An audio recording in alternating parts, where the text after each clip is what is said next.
In today's video, we're going to be looking at 15 pro tips to help you level up your manga. So today we're going to be looking at some techniques that the expert manga creators use that they don't tell you that can help you to level up your own manga creations. So the first technique is using implied dialogue. What the characters don't say is just as important as what they do say. So when writing character dialogue, the expert manga creators will typically focus just as much on what the characters don't say or what is implied through their expressions or body language, more so than the dialogue. So when you are creating your manga, don't have everything be explained through the dialogue. Have instances where the characters pause or reflect, show the characters' expressions and body language, and try to not use dialogue in certain instances and instead allow the scene to really speak for itself. Now, number 2 is using visual imagery. Using imagery within the scene is a great way to be able to show how your character is feeling rather than directly tell the audience. So for example, if your character was going through a time of a lot of stress, if your character then dropped a plate and broke it, the fragile plate might reflect their current mental state. This similar technique is used commonly when you show the weather in the scene. If it starts raining, it might indicate that the character is feeling sad. But this technique can also be used in instances where your character is happy. For example, if the flowers are blooming, then it may indicate more that your character is happy. Basically, try to use subtle imagery in the scene to reflect how your character is feeling, and then that is a great way to be able to show through the scene your character's emotions and experiences. Number 3 is revealing the world through the background. One of the most important techniques when it comes to world building is allowing the world to be presented through the story. So rather than directly telling your audience the elements of the world, it can be a lot more effective to show how the characters live their daily lives. So this technique is particularly important if you're creating a story in a world that is not like ours, in a fantasy or a sci-fi world. As your character goes about their day, have instances where you show characters in the background going about their daily life. You don't need to have dialogue in these instances, just show your character walking down a street, for example, and what does this street look like? What are the characters doing? What are the characters selling? Where are the characters working?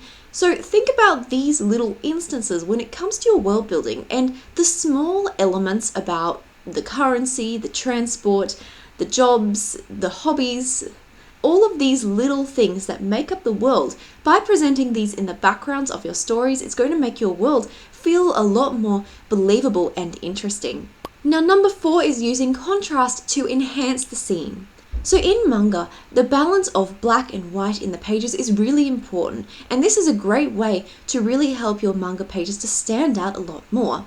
So balance out the manga pages by having areas where you have solid black shading, areas where you use screen tones, and areas where you have solid white shading. Using shading can also be an effective way to reflect the mood and the tone of the scene. So if you have a more serious moment, using more screen tones can help that scene feel a lot more serious. Whereas if you're having a more lighthearted moment, using less shading can help to lighten the moment. But using contrast can also really help you to reveal what is unsaid in the scene. So if there is an emotional or a startling moment, having no background at all and showing the character's face on a white blank background may help to express the shock or sadness they feel better than having a background.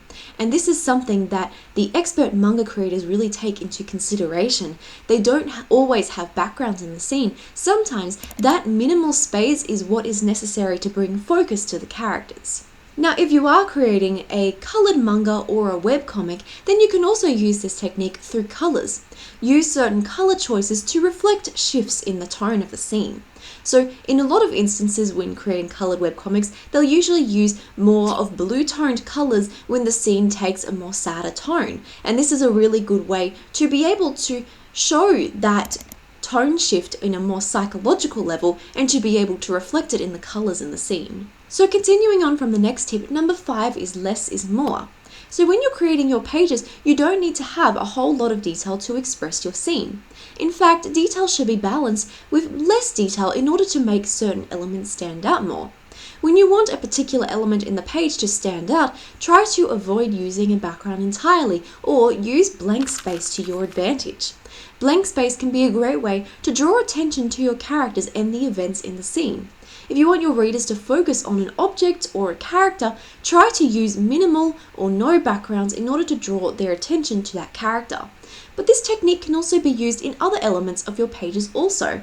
For example, you can use the empty space between the gutters of the page and the margins of the panels in order to really bring attention to particular panels. One thing I like to do is when a panel is particularly important, I like to either remove the border entirely or sort of bring that border in order to draw more attention to the character. This technique can also be used by bringing the character out of the border entirely or over the top of the panels. When creating more suspense in the scene, you can also add more spaces between the paneling. So use the panels in an expressive way and focus on where to put those gaps in order to really transition more effectively between scenes. One technique that professional manga creators use quite often is using the same visual imagery to create an emotional effect in the reader. So, for example, when you show an object, an item, or a place in a previous scene that has a sort of emotion, by then showing that image in a later scene, you can then create that emotion again in the audience. So, for example, if you were to show your characters sitting under a tree in a previous scene, a really specific tree like a willow tree, for example, and then you show this scene again in a later scene, that would help your audience to feel the emotional experiences that your character had. It's sort of like bringing the memories of your character into your reader's experience. And this can be done with any object or item. For example, there might be a flower, a teddy bear, a book.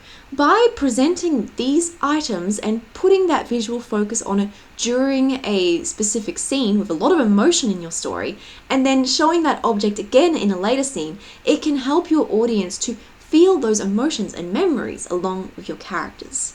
Number 7 is using flashbacks and time skips. When done effectively, flashbacks and time skips can be a good way to sort of break up a scene and make that scene feel a lot more interesting. Now, you don't want to do this all the time. You don't want to have your character in the main timeline and then constantly be flashing back, otherwise that might get a bit confusing. But using flashbacks and time skips at the right moment can help to really enhance the scene and make your readers feel the emotions and memories along with your character.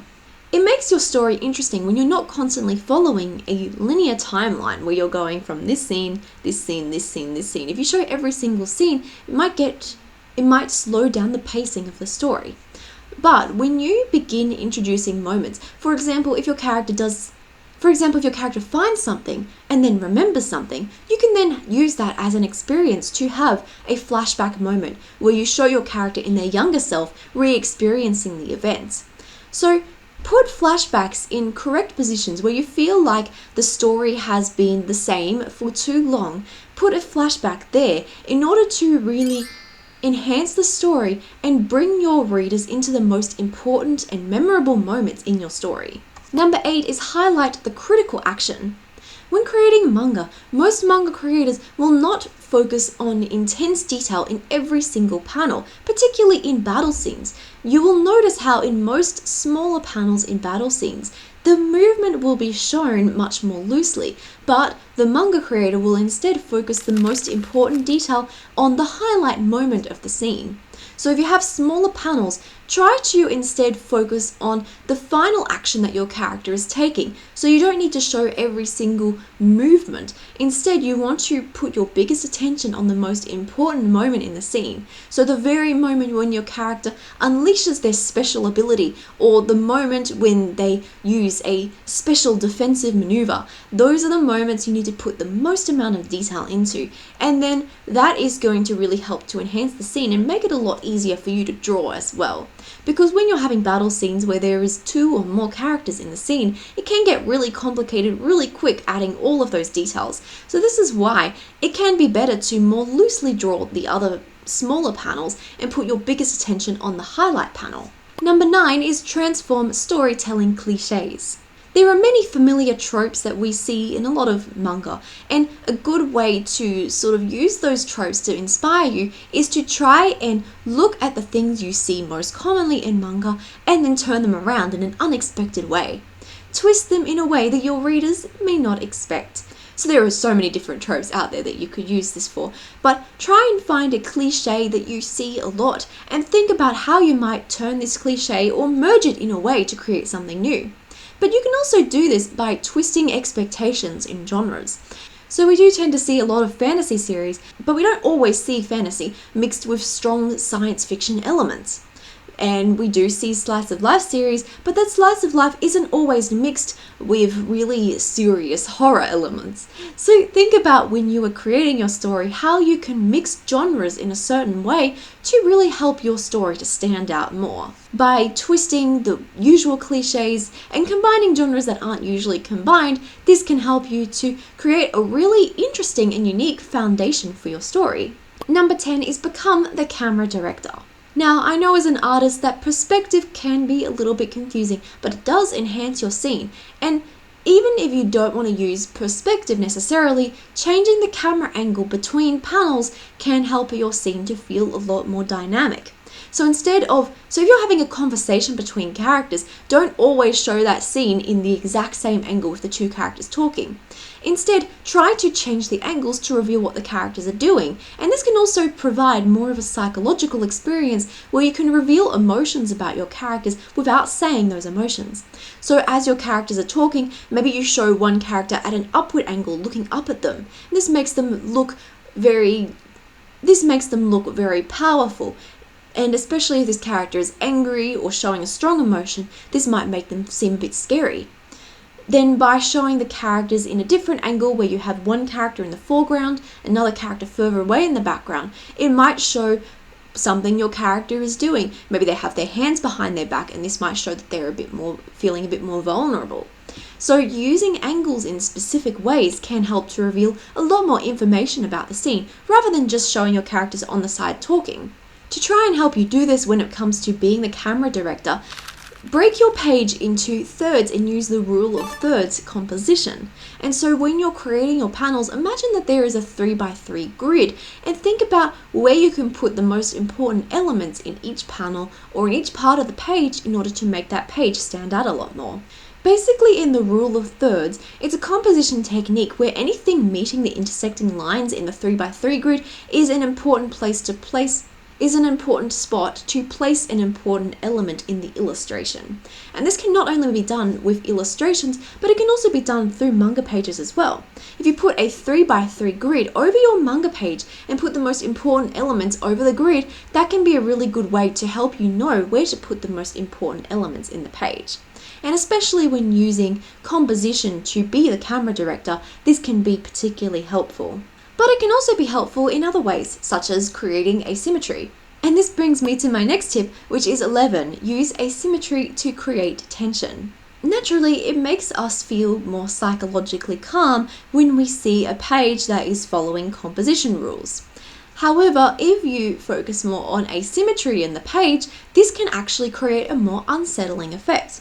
So if you want to build tension in a scene, or perhaps psychologically show the distance between characters in a scene and represent something visually, you can use asymmetry in the scene to reflect this. So if you're showing a sudden distance, an emotional distance between characters, you can have that asymmetrical distance where one character's over here and the other character's over there. And that sort of off feeling with the characters being off center can create suspense. But this is particularly helpful when creating a horror or a thriller series. By having your character be off center in a very odd way, it can also create a lot of visual tension in the scene. Number 12 is reveal character development through design. It is natural for characters' designs to change over the course of the story, but this can be particularly helpful when you're really showing great moments of character development. This is why there are many instances where once the heroine has gone through a particularly difficult event but come through on the other side, she'll usually cut her hair, or there'll be an event where she brings the sword up and she cuts her hair like Yona of the Dawn style. But these particular moments are used for a reason. It shows a great deal of character development in the character. But you can do this in many other instances too. So if there is a moment of great character development, show how your character has progressed through their design. Have they become stronger? Do they now have more muscles? Do they have scars? Have they changed their style of clothes and dressing? So really think about how you can reveal that character's development through their design. And this is why also in a lot of shonen series, after there's a time skip, their design will usually change dramatically to reveal how much your character has transformed over the years. Number 13 is using conflicting body language and dialogue. Both of these combined can reveal a great deal of information about what your character is currently experiencing. So in moments where your character is using particular dialogue, for example, saying that they're fine, but their body language is reflecting that they aren't, can help to reveal more psychological or subtle information that only your readers may pick up on. This is a great way to make your characters feel a lot more believable on the page. Number 14 is using effective foreshadowing. For this, I recommend using the Chekhov's gun technique, which is a writing technique used to build foreshadowing in the scene. Basically, the technique suggests that if you are showing a gun in the scene or in the background of the scene, this implies that it will be used at a later point in the story. This technique can be particularly helpful when creating a manga or a comic, something in a visual medium. In a story, everything has to be described if you want your readers to pay attention to it, but in a manga, those little elements in the background are things that your readers may not necessarily notice, but when they do, it can really pay off in a rewarding way. So think about how you can put smaller elements in the backgrounds of your scene to create foreshadowing for later events in your story. By having a particular object, item, or some other imagery placed in the background or near your characters, this implies that you would then show that object or use that object at a later point in the story. And number 15 is skip to the action. When creating a manga, it's important to focus on the most important elements in the story. You don't need to have every single event be played out one by one. Instead, you can focus on going to the most important part of the action. And this is where using flashbacks or time skips can come in handy, but I mostly recommend following the pacing of the story and thinking about where the most important event may take place. So for example, if the characters say in the scene, we are going to go and investigate this later this evening, you don't need to show all the events leading up to that event. You can skip straight to, here they are this evening going to investigate this mystery. So by skipping straight to the action in every scene, it will make every scene feel memorable and important. Thank you so much for joining me in today's video, everyone. I really hope you enjoyed it. If you did, please let me know in the comment section down below. Let me know your pro tips for creating manga or comics, because I would love to hear your thoughts, and I'm sure others would love to hear your thoughts too. Visit my website midnightscross.com for resources, templates and workbooks that can help you to level up your story. Again, thank you so much for watching. I hope you have an amazing day, and I'll see you in the next video. Bye!